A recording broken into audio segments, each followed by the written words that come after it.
पूर्व केंद्रीय मंत्री और जदयू के पूर्व राष्ट्रीय अध्यक्ष आरसीपी सिंह पर भ्रष्टाचार का आरोप लगाया है जेडीयू ने। उन पर एक सो कॉज नोटिस सर्व किया है। तमाम ज़मीन के कागजात भी उनको भेजे गए हैं पत्र के साथ कि वो कारण बताएं कि किस परिस्थिति में इस ज़मीन को खरीदा गया। उपेंद्र कुशवाहा जी, आप लोगों ने जो सो कॉज समन किया है आरसीपी जी को, वो क्या है?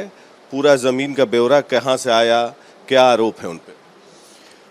देखिए, हाल के कुछ वर्षों में उनके द्वारा कई जगह पे प्लॉट खरीदना, ज़मीन खरीदना, संपत्ति अर्जित करना, यह सूचना पार्टी को प्राप्त हुई। इस तरह की सूचना पार्टी को प्राप्त हुई तो पार्टी का दायित्व बनता था कि क्योंकि पार्टी हमारी जीरो टॉलरेंस की बात भ्रष्टाचार के मामला में करती है, तो इस परिस्थिति में अगर कहीं से जानकारी मिली तो जानकारी में सच्चाई क्या है, क्योंकि प्रथम दृष्टया यह मामला तो भ्रष्टाचार का दिखता है, लेकिन अंतिम निष्कर्ष पर पहुंचने से पहले संबंधित व्यक्ति से भी उसको क्या कहना है यह जानना चाहिए। और इस दृष्टि से पार्टी ने उनसे जानने की कोशिश की है। अब इंतजार हम लोग करेंगे कि उनकी ओर से क्या कहा जा रहा है, फिर आगे की कार्रवाई पार्टी तय करेगी। प्रथम दृष्टया जो है भ्रष्टाचार का मामला, ये कैसे दिखता है? इसलिए कि जितना ब्यौरा दिया गया है, आखिर उसको अर्जित करने के लिए जो संपत्ति चाहिए, स्वाभाविक रूप से देखकर तो ऐसा लगता है कि उतनी संपत्ति अचानक से 5 साल में कहाँ से किसी व्यक्ति के पास जो जानकारी दिखती है बाहर में कि स्रोत उनके पास क्या क्या है, उन स्रोतों के आधार पर उतनी संपत्ति कहाँ से आ जाएगी।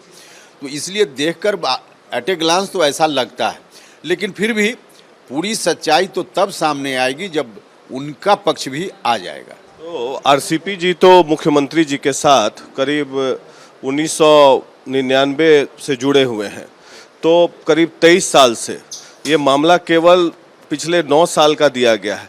तो क्या कोई भ्रष्टाचार में लिप्त व्यक्ति है, उसकी जानकारी 23 साल बाद पता चलती है पार्टी को, और केवल 9 साल का ब्यौरा देने के लिए कहा जाता है? जब वो प्रधान सचिव थे मुख्यमंत्री के, तब वो भ्रष्टाचारी नहीं थे? नहीं, देखिए, कब भ्रष्टाचारी थे कब नहीं थे, इस पर अभी कोई बात नहीं हो रही। पार्टी को जितनी जानकारी अलग अलग स्रोतों से मिली, जब जानकारी मिली तब से पार्टी एक्टिव है।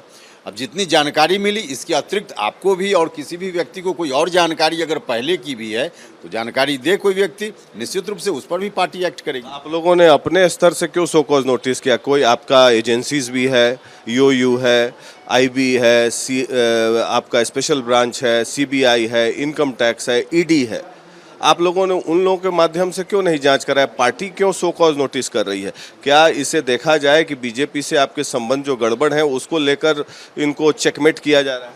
नहीं, ऐसा नहीं, पॉलिटिकल विषय यह नहीं है।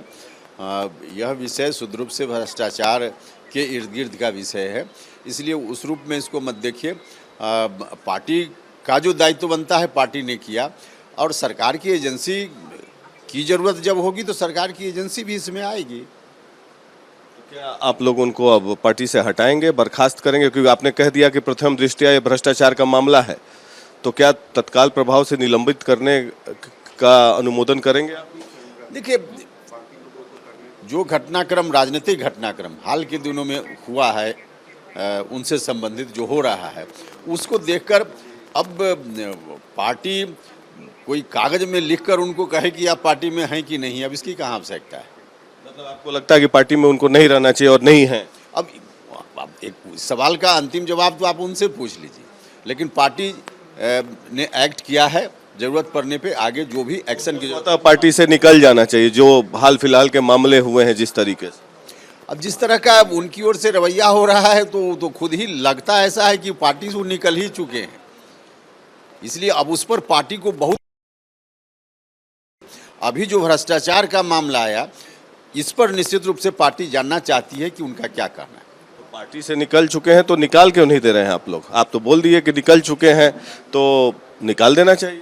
अब निकल चुके हैं, निकाल देना चाहिए, दोनों में क्या अंतर है? दोनों में कोई अंतर तो है नहीं। तो हाल फिलहाल में जो नारे लगाए उन्होंने, उनके समर्थकों ने कि बिहार का मुख्यमंत्री कैसा हो, पहला बार जब टिकट कटा तो प्रेस कॉन्फ्रेंस में कह दिया कि प्रॉब्लम यह है कि नीतीश कुमार प्रधानमंत्री के दावेदार नहीं हो सकते हैं, और भाजपा ने कृपा किया मंत्रिमंडल में जगह देके, तो क्या इन सब बातों पे आपत्तियां हुई मुख्यमंत्री नीतीश कुमार जी को या पार्टी के नेताओं को? नहीं, स्वाभाविक रूप से पार्टी में रहकर कोई नेतृत्व के खिलाफ बोलेगा, पार्टी के खिलाफ एक्शन करेगा, तो पार्टी को तो निश्चित रूप से लगेगा ही, जो लगा पार्टी को। आपको क्या लगता है बीजेपी के ज्यादा करीब हो गए इसीलिए उन पर ये सब बीजेपी के जेडीयू में रहते हुए बीजेपी के तरफदारी कर रहे थे? देखिए, पर्टिकुलर स्पेसिफिक एक स्टेटमेंट या एक विषय को इससे मत जोड़िए। बीजेपी के करीब तो हम लोग भी हैं, गठबंधन में हैं तो हम लोग। जेडीयू में रहकर बीजेपी की तरफदारी कर रहे हैं। तरफदारी गठबंधन में एक दूसरे की लोग करते हैं, लेकिन कितना करते हैं, कब करते हैं, कैसे करते हैं, पार्टी की पॉलिसी के हिसाब से कोई भी नेता दूसरे दल की भी तरफदारी जो गठबंधन में है उसकी करता है। लेकिन हर बार ऐसा करना, खुद से कुछ सोच करके करना, यह मुनासिब नहीं होता है। दल के हिसाब से चीज़ें चलती हैं। क्या लगता है कि प्रधानमंत्री नरेंद्र मोदी और बीजेपी की तरफदारी ज़्यादा कर रहे थे? नहीं, इस पर हम नहीं, स्पेसिफिक इस विषय को हम नहीं ले रहे हैं। अभी जो मामला भ्रष्टाचार का आया है उसके संदर्भ में हम बात कर रहे हैं।